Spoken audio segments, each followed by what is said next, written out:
Once again, my name is Danny Washington. I'm your host this evening. I'm an ocean advocate as well as a science communicator and a television presenter in the US, so I'm really, truly honored to be here. I can't say it enough. We're also just happy to share space with you. This is the Ocean Race Summit Stockholm, the second in this city, and it's all thanks to our partner, our premier partner, 11th Hour Racing, so we're really grateful. Now, I'm extremely honored to share company with our next speaker. She is the former Deputy Prime Minister of Sweden and former Swedish Minister of the Environment, and now the chair of the Stockholm Environment Institute, Isabella Lövin. Thank you very much for being here. Please join me. Great. Thank you. So Isabella is an award-winning journalist and the author of a renowned book, Silent Seas, The Fish Race to the Bottom. She's with us today to speak about many things, but her newly released book called Oceanic Feeling, which relates her time in politics and the challenges facing humankind. Isabella, I'm very excited to invite you to share an excerpt of your new book with us. Thank you so much, Danny. And I'm going to sit down. And thank you so much for inviting me. And this is kind of a very, very brand new translation of a part of one of the chapters in this book, which has not been released in English yet. But I was asked to read something out of it, and I chose a part which is really situated in 2012 in Rio, in the big conference on sustainability. I think it was suiting today when we have Stockholm Plus 50. It's 10 years ago. I was a member in the European Parliament, and I entered a negotiating room as an observer, so I wasn't allowed to speak. But what was happening in that room was that the countries were discussing and negotiating whether the world should start negotiating a new treaty under the UN Law of the Seas, a treaty for the conservation of biological diversity beyond national jurisdiction.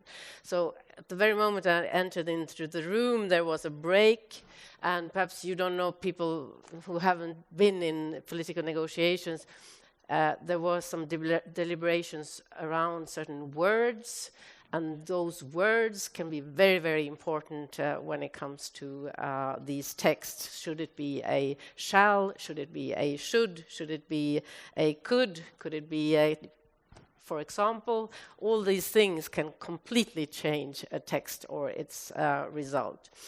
So we had the situation in that room that the EU and the G77, the developing countries, were all in agreement that we should start negotiating this treaty.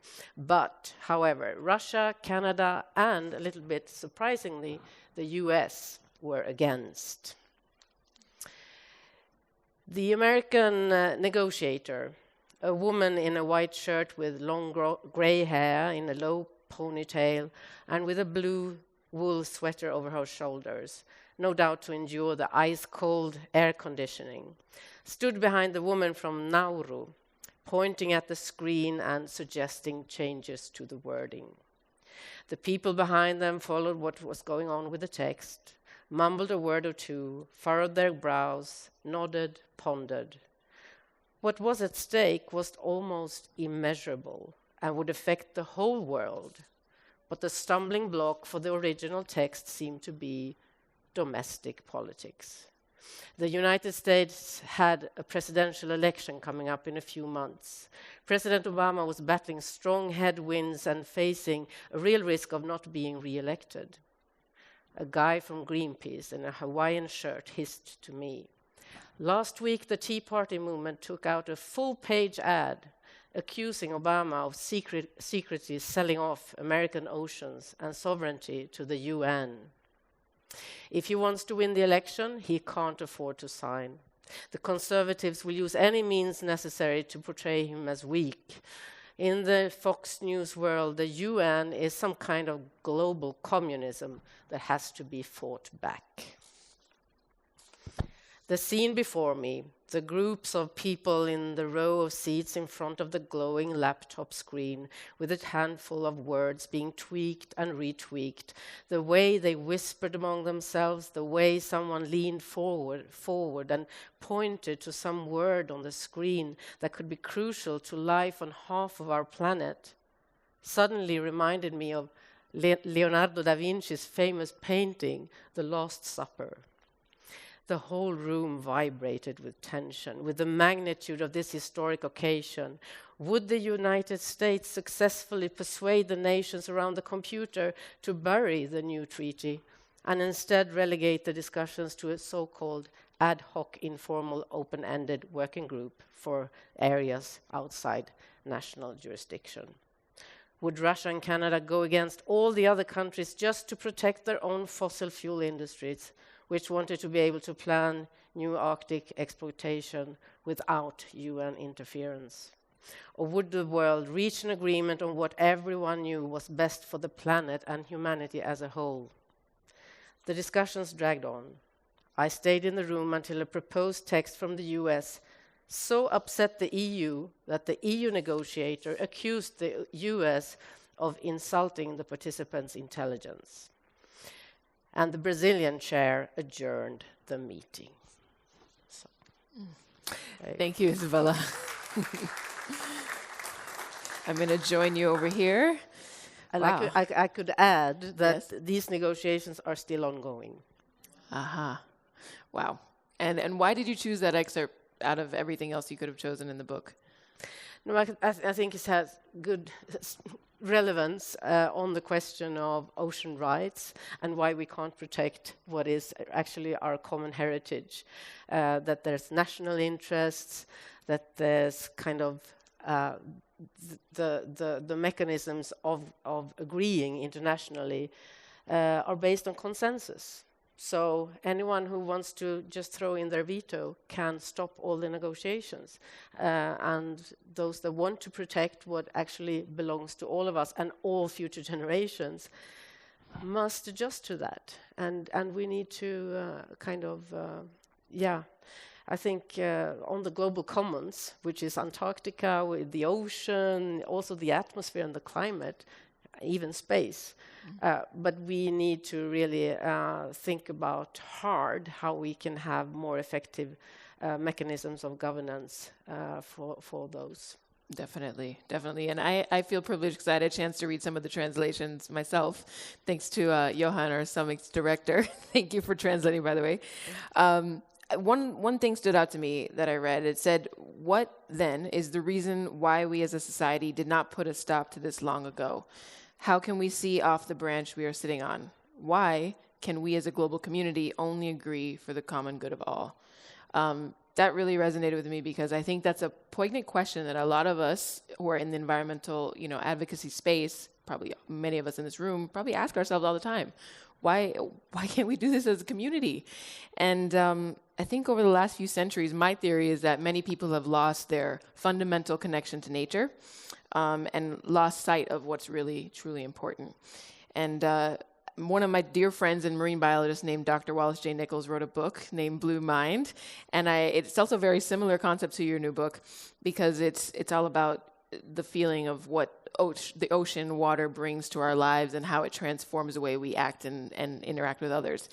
So your book title, Ocean Feeling, which I love that title, was originally a name or a phrase coined by Romain Rolland, which means a sensation of eternity, limitless, of being one with the external world as a whole. So what does that mean for you? It gives me goosebumps every time I say it. What does it mean for you, and why did you choose that as a title of the book? Well, I think, first of all, I just stumbled across this notion of the oceanic feeling, and I thought it was a very beautiful word or a concept, and I wrote it down. And then I looked it up, and I found, okay, so this is really, this is straight to the point. What I want to say. First of all, you can also define it as being a small part of something much bigger than yourself.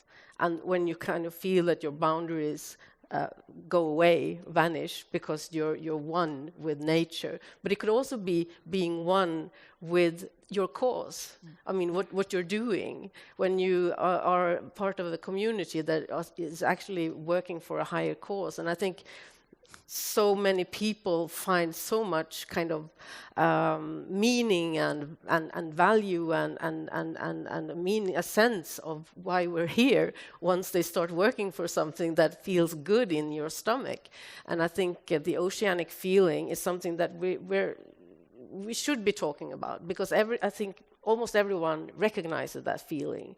Once you kind of see the immensity of the sea or even the starry sky above, and you feel small, however, still connected. And this is true value.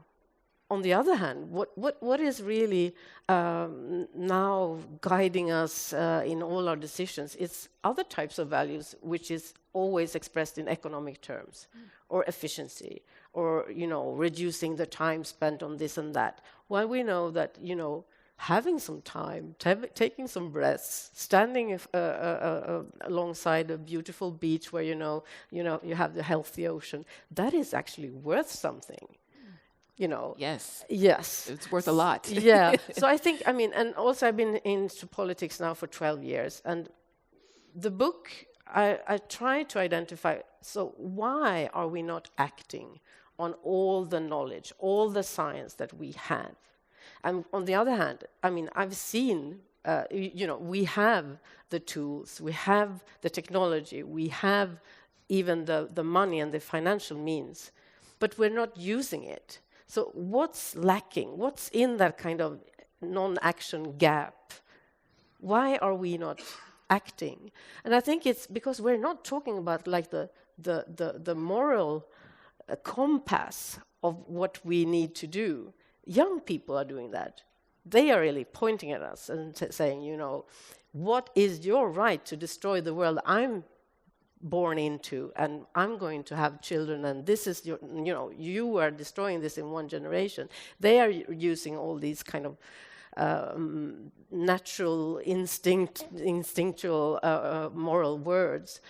But we're not doing that because we say, no, but it's too expensive, and we have to do this and that. But, that's only social inventions that we have created on the economic system and how things are working. But if we really go to ourselves and ask ourselves, but is this right to do?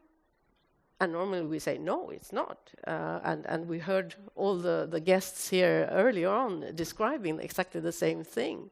It's really, even if it's allowed to throw trash in the ocean, you feel instinctively that it's wrong. And we all feel that it's wrong to destroy this world for our children and grandchildren.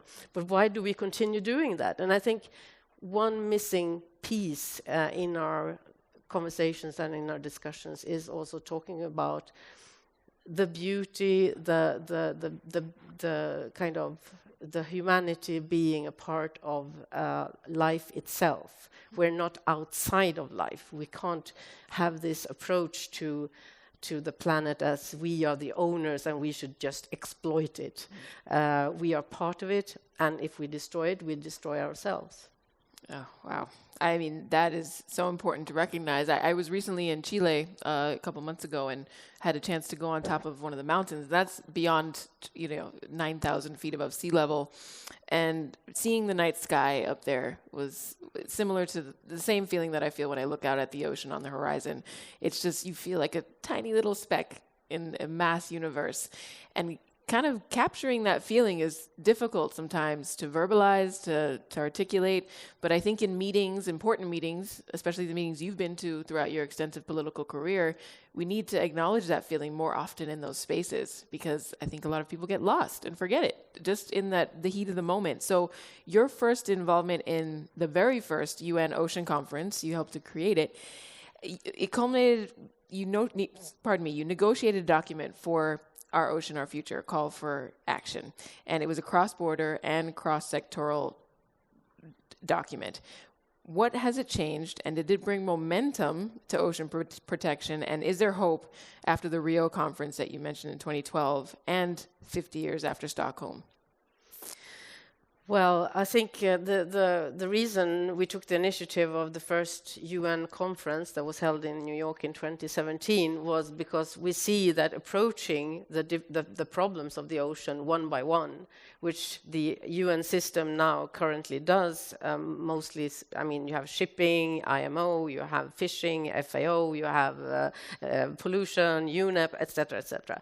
You have different stovepipes. So the idea was to kind of bring everything under the so-called SDG 14, which is the Sustainable Development Goal for oceans, to bring everything under the same roof for one entire week and just have all the stakeholders, the member states and civil society, science together and really have a new start on how to try to save our oceans. And a lot of activities have been unleashed after or during the conference. And now there's a follow-up, as you all know, in Lisbon, with Kenya and Portugal being the hosts. And we hope that we will have a continuation. So the hope is that this will be kind of a mechanism for follow-up and also to catalyze new initiatives. But there's still, there's something missing in the UN system, and not least when it comes to the regulatory framework on how to protect the oceans. And we're still not seeing the BBNJ agreement that was kind of started when I was in Rio in 2012.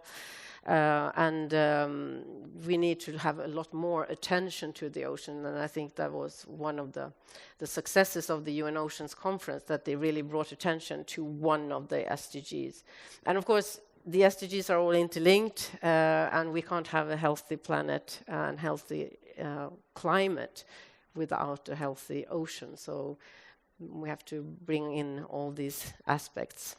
Absolutely. I personally felt really relieved when I saw that there was a UN Ocean Conference being planned at the time, and it was just like about time. Why have we waited this long? We need to talk about it, because we've seen in the past how the ocean is constantly excluded from these conversations when it's truly the overarching element that connects everything. And so it's definitely, I'm so glad that it exists. Now, your personal perspective, when you go into these rooms, you have these meetings, I hear the word ambitious being thrown around a lot. Like, how can we be more ambitious? I think everyone has a different meaning for that word. I'm curious, what's your personal perspective on the term ambitious, and how can we be more ambitious when it comes to climate and the ocean? Well, I mean, the UN Secretary General said it very clearly that we are at a crossroads. Either it's breakthrough or it's breakdown. And I mean, he's used very, very strong wording in the last years, and he's right. I mean, we need to really look at what we're doing in a very bold way. So being ambitious, okay, fine, it would be really great to have a BBNJ finally, which has been discussed for a long time. But being really ambitious would be kind of to turn around all the logic and saying, okay, so hey, we have to protect everything which is outside of national jurisdiction. And if you're going to have an activity there, please come and ask if you can do it in a sustainable way with really showing that you're not doing any harm, then we can allow that to happen. Now it's the reversed. Now you can do everything until someone stops you, and very seldom someone stops you. So I think with the Antarctic Treaty, it's very inspiring that we have that. And that was back in the days when people actually could agree on protecting something and just preserving it for science. But we're seeing with the Arctic, that's not going to happen. And the national interest, the geopolitical interests are too strong. And I mean, what we're seeing now happening in Ukraine is such a tragedy, but it's also a proof that all countries, all political forces are not working for the best interest of all, but for some other interests that are not very good for our planet. But we still need to struggle, and I think we have to struggle on very many levels. And I hope my book can contribute also to both I want to share my perspectives on how to try to agree on these extremely complicated things on an international or an EU level. Both been member of parliament in the European Parliament and also minister for 7 years. But also kind of putting on the table also these other values. Maybe we should talk a little bit more about those and not only about dollars and rubles and euros and efficiency.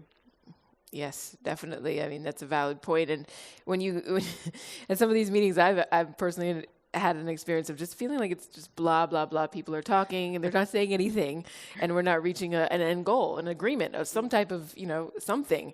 How do you break through that? How do you get to a point where you want to find meaningful and important decisions and negotiations become successful? Well, we had quite fun in the European Parliament when we reformed the European Common Fisheries Policy. And one way of breaking through the resistance, which came very much from those countries or those regions that are very interested in fisheries, especially long-distance fisheries in third-world countries. So the trick was very much to engage those that were not representing the fishing industry, the MEPs from, for instance, landlocked countries, or all the fish consumers that want to have sustainable fish. Today we're importing 70% of all fish that is eaten in the EU, 70%, and still we're spending so much of taxpayers' money in supporting the EU fleet. So it doesn't really, add up. So, with these arguments, we could actually get a majority in the European Parliament. So I think even if we talk about these global mechanisms, must try to get those countries, those people on board that are not directly affected, who's not interested in oil drilling in the Arctic, for instance, or not interested in fishing krill in the Antarctic. I mean, there's a huge majority of people who kind of are not aware of these things, but and they are not putting pressure on their elected MPs or governments to really be active internationally in these negotiations. And I have been very lucky for some years to be representing a country where we actually are discussing these things. But I think on different levels, we finally need to put pressure on governments. I mean, I think it's wonderful, it's excellent, all the private sector initiatives that are being done, and civil society and so on. But finally, those people in that room, they are just representing their countries, their governments, and their governments who want to be re-elected. So we have to send a strong message to all these governments. Hey, if you want to be re-elected, you can't just think about these kind of limited national interests. You have to think also globally. So what I'm hearing, I mean, it's almost as though it all boils down to political will. Very much so. Yes. And do you think that there's political will currently in regards to Antarctica and protecting the Southern Ocean? I mean, we heard lots of great things earlier from Andrea Kavanagh, but I'm just curious from your perspective, what have you seen, and what do you think political will is actually available? I'm currently seeing this very much from the outside, but what I hear is that there's the usual suspects that are not willing to kind of be progressive on this. However, there is also a lot of political will to do something about the Antarctic. I think Jakob is better situated than me, but I mean, we see the war in Ukraine, we see what Russia is doing and not being very, very interested in gaining international popularity, obviously. So they are doing what they are doing, but, the clock is ticking, and we don't have any time to waste. So I think we should do whatever we can to have them on board and try to do what we can while we can. So of course, being extremely harsh with the sanctions on trade, etc. But when it comes to the global environment, we need to do something. But I also think that we should listen to the young people, and if you listen to the young people, they have absolutely no understanding of why things are not happening, why it's only blah blah blah. And someday they will take over, but I hope we can understand what we need to do before those that are in power need to die first, Right. when the new generation takes over. I mean, we need to have a new mindset on these global mechanisms, these enormous ecosystems with the ocean currents, the global conveyor belt, and all this that was described in the video earlier. We can't pretend that we can live here and be protected when the glaciers are kind of going out into the Southern Ocean, or the temperatures are rising, and the acidity in the ocean is rising. This is, we're meddling with the very biochemistry of our planet, the very life-supported system of our planet. And facing that, we also need to be able to kind of rethink our global mechanisms. And I think on the global common goods that we have, we should look very, very seriously on the governance systems. And I know that Antonio Guterres is also proposing this, to put a group to look at what are the missing points when it comes to global governance on our global goods. Certainly. I couldn't agree more. I think that when it comes to young people, as you mentioned, yes, we do need to follow their lead in terms of the persistence, the focus, and the energy behind everything that they're fighting for right now, their future. But I also think as you get older, once you've come out of your youth, you learn quickly that in human experience, negotiation, compromise, tends to end up being a very common theme when you want to live, a semi-peaceful life. How long or how flexible do you think we need to be in order to reach an agreement with some of the usual suspects, as you mentioned, perhaps Russia, perhaps China? How do we get there when we talk to them about environmental issues? That's a tough one. I don't have a good answer to that. I mean, obviously, democracies trying to talk with non-democracies we're not kind of really connecting.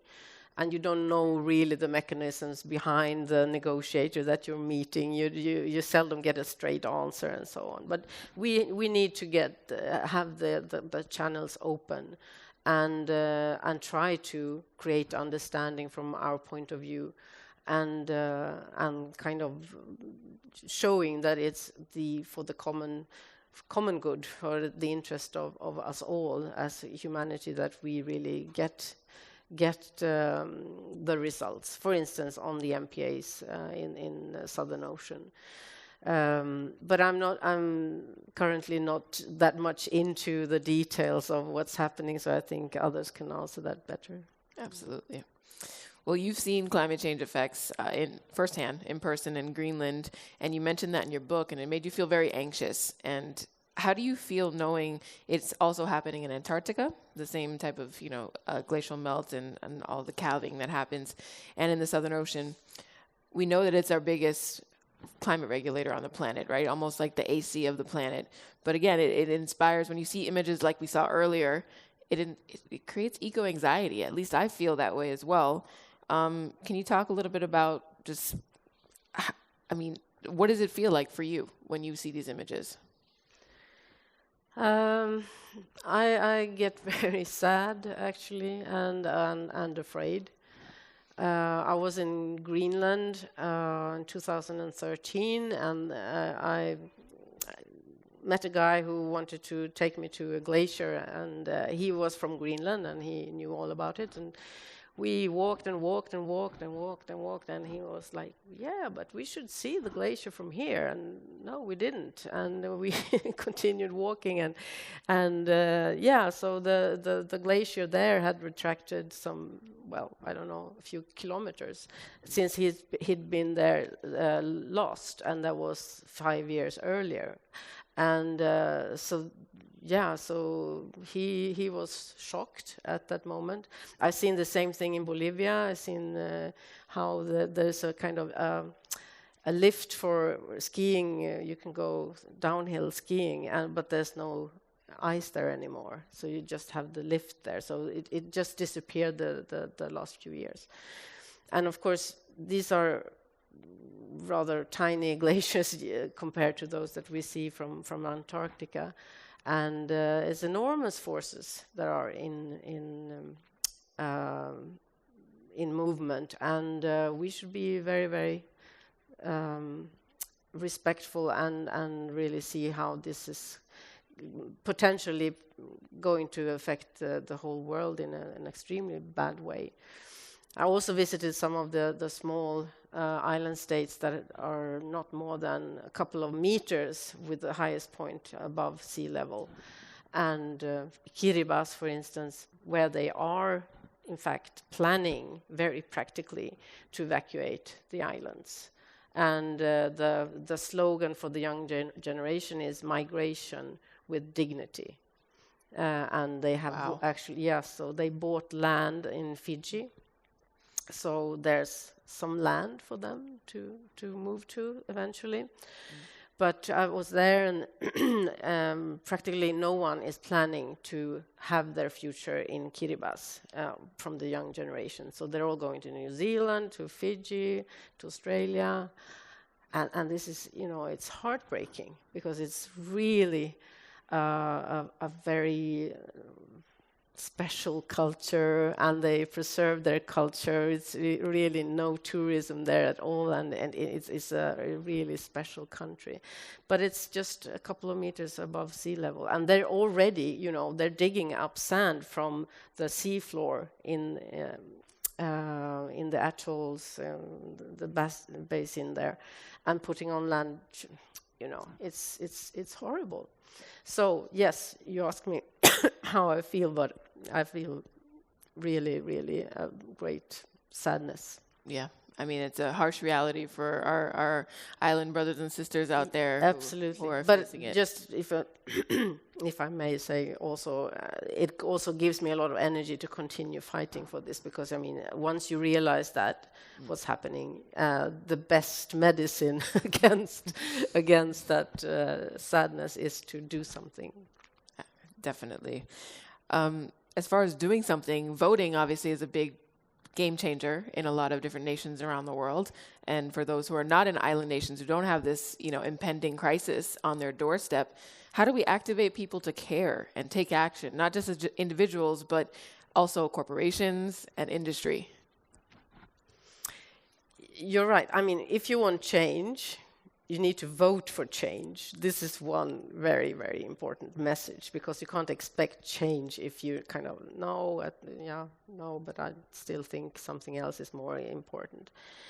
But I think kind of a positive view of what that change is also a way of activating people, not talking about cutting emissions as being a burden. I mean, in the climate negotiations, it's even in the language that is used, you're talking about burden sharing. Hey, what? Burden sharing? We shouldn't, I mean, that's reducing emissions. Right. Why is that a burden? I mean, we should all be very happy if we get out of this dependency that is really locking us into both a geopolitical situation, which is not something that we want, with dependency from Russia or Saudi Arabia, whatever, but it's also destroying our planet. Why is it a burden to get out of that? So we need also more positive thinking around this to get out of a bad dependency, and also to respect Mother Nature and have sustainable agriculture, fisheries, forestry. That is not a burden. That is really something that we all gain from. Oh, I definitely hear that. As a science communicator, words are very important. What you choose, how you amplify those words, change attitudes. And if we can shift that and really pay attention to those specific things, I think that's a huge step forward. That's a great point, Isabella. So we have time for one question from the audience. If someone would like to ask Isabella a quick question, we would love to hear it. Is it politically possible to discuss within these environmental issues the population increase on Earth, or is that, in my book, it has a big impact. The more we are, the more we need. Actually, I'm now chair of the Stockholm Environment Institute, and we had some brief discussion around that. And as far as I know, the science is not telling us that it's the world population that is driving what we're seeing with the reduce of biodiversity and the climate crisis. But it's actually our economic systems and how we are overusing and exploiting our resources. And basically you could say, but your question is also interconnected to the issue of inequality of our world. Because if you look at the best way to kind of promote family planning and etc. is to have social welfare systems, social security in third world countries that don't have it. So women and men plan or get very many children because that's their social security, and trying to have a more fair both trade and everything, all our relationships globally, internationally, and trying to abolish poverty. That's the best way of also regulating the world's population. Thank you. This was so informative. Please, a round of applause for Isabella. Thank you. Thank you.